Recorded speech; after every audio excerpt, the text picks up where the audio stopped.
আসসালামু আলাইকুম। বিরিভিউজ ইনফোটেইনমেন্টে স্বাগত জানাচ্ছি আমি তাসনিম হোসাইন। সিরিয়ায় আসাদ শাসনের পতনের পর সিরিয়ায় সকল অফিস, আদালত, সরকারি ও বেসরকারি প্রতিষ্ঠানগুলোতে শান্তি ও স্থিতিশীলতা বিরাজ করছে। বিদ্রোহী গোষ্ঠীর নেতা আহমদ আল শারা, যিনি আবু মোহাম্মদ আল জুলানি নামে পরিচিত, এরই মধ্যে তিনি একজন প্রতিনিধিকে একটি অন্তর্বর্তীকালীন সরকার গঠনের জন্য নিয়োগ করেছেন। তবে নতুন এই সিরিয়ায় বেশ কিছু চ্যালেঞ্জও সামনে এসেছে। আন্তর্জাতিক পরিসরে এই বিদ্রোহী সরকারের স্বীকৃতি পাওয়ারও একটি ইস্যু রয়েছে। এইসব চ্যালেঞ্জ অতিক্রম করে শেষ পর্যন্ত এই বিদ্রোহীরা কি সিরিয়ার চালকের আসনে টিকে থাকতে পারবে? প্রশ্নের উত্তর খুঁজব এবারের প্রতিবেদনে।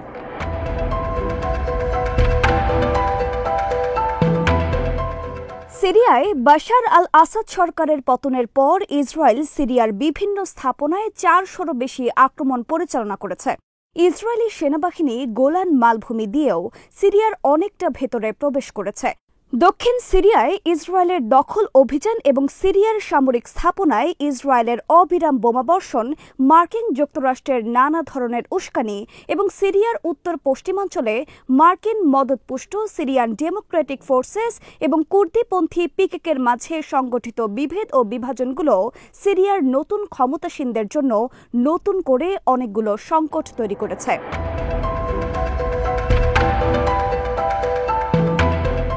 বিদ্রোহী নেতা আল জোলানি ইতোমধ্যেই দেশটির সবগুলো মন্ত্রণালয়ে কাজ শুরু করার ঘোষণা দিয়েছেন এবং দামেস্ক বিমানবন্দর পুনরায় খোলার জন্য একটি পাইলট অপারেশনও ঘোষণা করেছেন।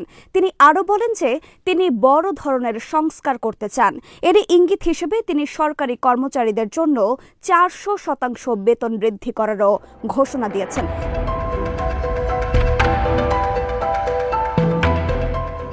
তিনি একটি পরিকল্পনা ঘোষণা করেছেন যার মাধ্যমে সশস্ত্র মিলিশিয়াদের জাতীয় সেনাবাহিনীতে অন্তর্ভুক্ত করা হবে। অভ্যন্তরীণ সংস্কারে মনোযোগ দেওয়া এবং সিরিয়ার বহির্ভূত বিষয়গুলো থেকে বিরত থাকার পরিকল্পনাও তার মধ্যে রয়েছে। একই দৃষ্টিভঙ্গি থাকার কারণে আল জোলানি এখনই ইসরায়েলের সাথে সরাসরি সংঘাতেও জড়াতে চাইছেন না। এদিকে নতুন এই সিরিয়ার জন্য বড় একটি সুসংবাদ এসেছে। ইতিমধ্যেই একাধিক দেশ ঘোষণা করেছে যে তারা নতুন সিরিয়ার সঙ্গে তাদের কূটনৈতিক সম্পর্ক পুনর্স্থাপনের প্রক্রিয়া শুরু করেছে, আর বেশ কিছু দেশ বিদ্রোহীদের পরামর্শ দিয়ে সহযোগিতা করছে।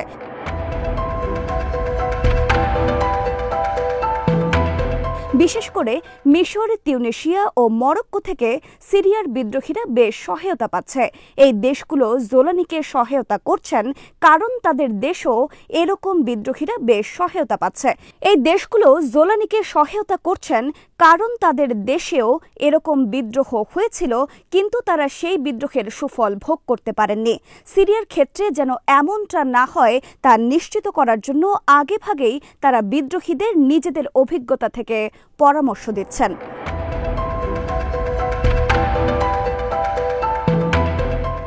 এই বাস্তবতায় এমনটা অস্বীকার করার কোনো সুযোগ নেই যে সিরিয়ানরা বড় ধরনের অভ্যন্তরীণ এবং বাহ্যিক চ্যালেঞ্জের সম্মুখীন।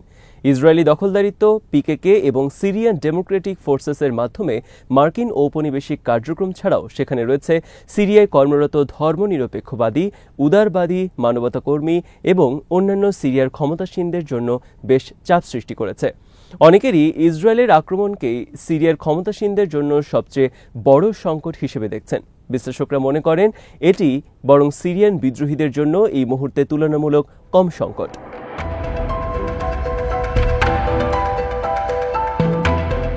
সিরিয়ার বিদ্রোহীদের জন্য এই মুহূর্তে সবচেয়ে বড় হুমকি হল দেশটিতে আমেরিকার হস্তক্ষেপ। আর ইসরায়েল যেহেতু একটি দখলদার রাষ্ট্র, তাই তারা স্বাভাবিকভাবেই বাশার আল আসাদের পতনের সুযোগ নিয়েছে এবং সিরিয়ার বেশ কিছু ভূখণ্ড দখল করে নিয়েছে। এরপরেও জোলানি ইসরায়েলের সাথে সরাসরি সংঘাতে না জড়ানোর সিদ্ধান্ত নিয়েছেন। বিশ্লেষকরা জোলানির এই সিদ্ধান্তকে বিবেচনাপ্রসূত বলেই গণ্য করেছেন। এটিও ঠিক যে আল জোলানি প্রথম অবস্থায় ছিলেন একজন উগ্রবাদী সেনা, কিন্তু এখন তিনি একজন রাষ্ট্রনায়ক যিনি এমন একটি দেশ পরিচালনা করার সুযোগ পেয়েছেন যা 53 বছরের একটি খারাপ স্বৈরাচারী শাসনের পতনের এখন নতুন করে ঘুরে দাঁড়ানোর চেষ্টা করছে।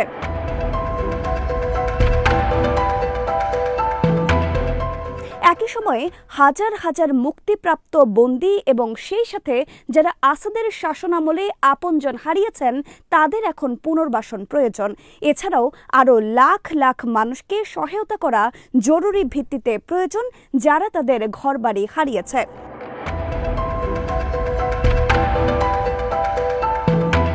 সিরিয়ার জন্য আরেকটি বড় সংকট হল দেশটির জনগণের অর্ধেকাংশই অভ্যন্তরীণ বা বাহ্যিকভাবে বাস্তুচ্যুত হয়েছে বা এখনো হচ্ছে। এই সবগুলো চ্যালেঞ্জ বা সংকট এড়িয়ে গিয়ে ইসরায়েলের মতো সামরিক শক্তিধর দেশের সাথে সরাসরি যুদ্ধে জড়িয়ে যাওয়া সঠিক হবে না, কেননা এই ধরনের একটি যুদ্ধ চালিয়ে যেতে প্রচুর প্রচেষ্টা এবং সম্পদের প্রয়োজন। মানুষের ক্ষতগুলো চিকিৎসা করা এবং তাদের দীর্ঘস্থায়ী রোগ থেকে সুস্থ হতে সাহায্য করাও অনেক বেশি গুরুত্বপূর্ণ।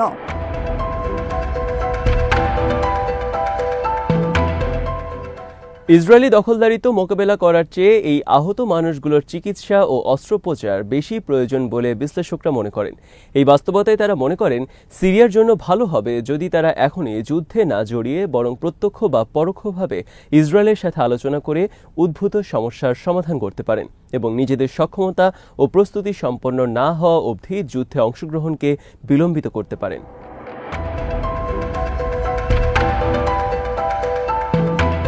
ইসরায়েলও অতিরিক্ত সংঘাতে জড়ানোর জন্য প্রস্তুত নয়। গাজা এবং দক্ষিণ লেবাননে ধ্বংসযজ্ঞ চালানোর পর ইসরায়েল নিজেও আর কোনো যুদ্ধের ফ্রন্ট চালু করতে চায় না। তাছাড়া ইসরায়েলের নিজস্ব কিছু সমস্যাও রয়েছে।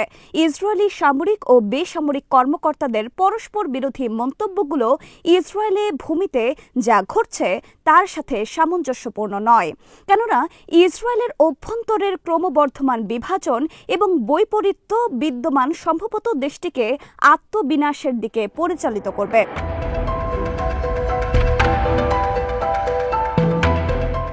অন্যদিকে ফ্রি সিরিয়ান আর্মি যারা তুরস্কের সাথে সংলগ্ন সিরিয়ার বিস্তীর্ণ এলাকাগুলোর শাসন করছে তারা হয়তো সিরিয়ার বিদ্রোহীদের বিরোধিতা করবে না, কারণ এই সংগঠনটি আঙ্কারার মিত্র। ফ্রি সিরিয়ান আর্মির প্রতিষ্ঠাতা সহ বেশ কয়েকজন নেতা ইতোমধ্যেই আল জোলানির জাতীয় সেনাবাহিনী গঠনের ঘোষণাকে স্বাগত জানিয়েছেন।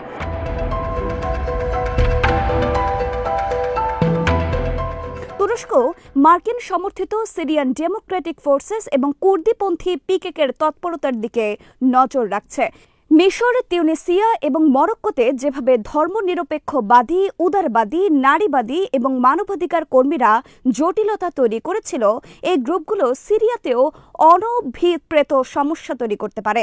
এর লক্ষণও দেখা যাচ্ছে, কেননা এরই মধ্যে এই ধরনের সংস্থাগুলো সিরিয়ার বর্তমান শাসকদের সমালোচনা শুরু করেছে, কারণ তাদের দাবি বিদ্রোহীরা দেশ পরিচালনার জন্য সঠিক ব্যক্তি নয়, কারণ তারা সংখ্যালঘুদের, নারীদের অধিকার সম্মান করবে না এবং একই সাথে তারা আধুনিক সভ্যতার স্বীকৃত শাসন ব্যবস্থায় বিশ্বাসী নয়।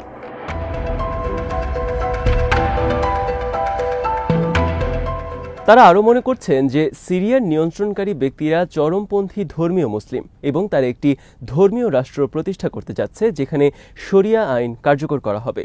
এই ধর্মনিরপেক্ষতাবাদী, উদারবাদী, নারীবাদী এবং মানবাধিকার কর্মীরাই মুসলিম বিরোধী এবং ইসলামিস্ট প্রচারকদের সাথে মিশর, মরক্কো এবং তিউনিসিয়ায় পাল্টা বিপ্লবের পেছনে নেপথ্য ভূমিকা রেখেছিল।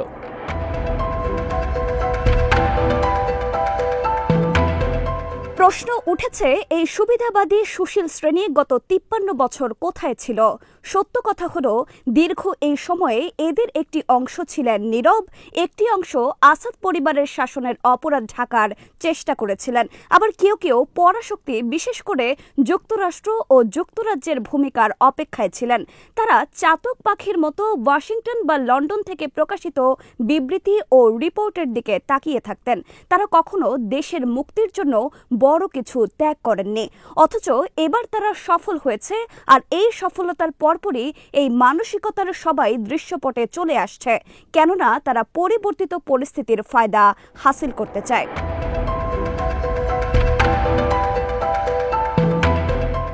সমস্যা হলো, পশ্চিমা চিন্তাধারায় প্রভাবিত এই সুশীল সমাজের প্রতিনিধিরা ইসলামিস্টদের সম্পর্কে ভুল তথ্য ছড়াচ্ছে, অথচ ইসলামপন্থীরাই দেশটিকে মুক্ত করেছে। সুশীলেরা বিদ্রোহীদের চরমপন্থী হিসেবে অভিযুক্ত করছে, যাতে মানুষ তাদের থেকে দূরে সরে যায়। সুশীলেরা চাইছে যাতে পশ্চিমা পরাশক্তি বিদ্রোহীদের বিরুদ্ধে একাত্ম হয় এবং সিরিয়ায় হস্তক্ষেপ করে এবং পশ্চিমা চিন্তার লালনকারী কোনো ব্যক্তিকেই দেশটির ক্ষমতায় বসাতে ভূমিকা রাখে।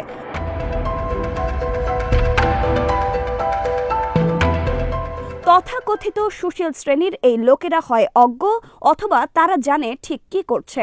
তারা জেনে শুনেই ইসলামী শাসন ব্যবস্থা প্রতিষ্ঠার বিরুদ্ধে কাজ করছে। সিরিয়া এমন একটি মুসলিম সংখ্যাগরিষ্ঠ দেশ যার জনগণ কখনো কোনো ধরনের ঔপনিবেশিকতা বা বাহ্যিক অধিকারতা মেনে নিতে সম্মত নয়, কারণ তাদের আশঙ্কা ঔপনিবেশিক শক্তিরা তাদের সব সম্পদ এবং ধন সম্পত্তি শোষণ করবে। সেই তুলনায় সিরিয়ার সাধারণ জনগণ বিদ্রোহীদের ওপর বেশি ভরসা রাখতে পারে। তবে এখানেই বিষয়টি সুরাহা হবে না।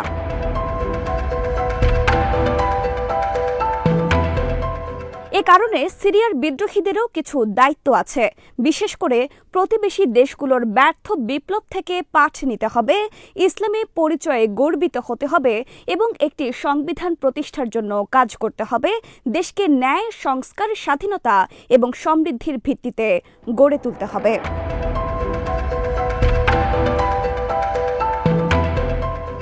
বিপ্লব যেন ব্যর্থ না হয় তা নিশ্চিত করার জন্য বিদ্রোহীদের কোনো চ্যালেঞ্জকে ছোট করে দেখা উচিত নয়, বরং প্রতিটি ব্যক্তির অধিকারকে গুরুত্ব সহকারে বিবেচনায় নিতে হবে, উন্নয়নে সম্পৃক্ত হতে হবে এবং বড় দেশগুলোর ঋণ প্রদান ও মিথ্যা প্রতিশ্রুতির ফাঁদে না পড়ে নিজেদের কাজটি করে যেতে হবে। একটি রাষ্ট্র হিসেবে সিরিয়ার টিকে থাকার কিংবা বিদ্রোহীদের মসনদে টিকে থাকার এটি একমাত্র উপায়। আজ এখানেই শেষ করছি। সমরাস্ত্র, প্রতিরক্ষা এবং কূটনীতির নানা তথ্য জানতে চোখ রাখুন বিডিভিউজ ইনফোটেইনমেন্টে।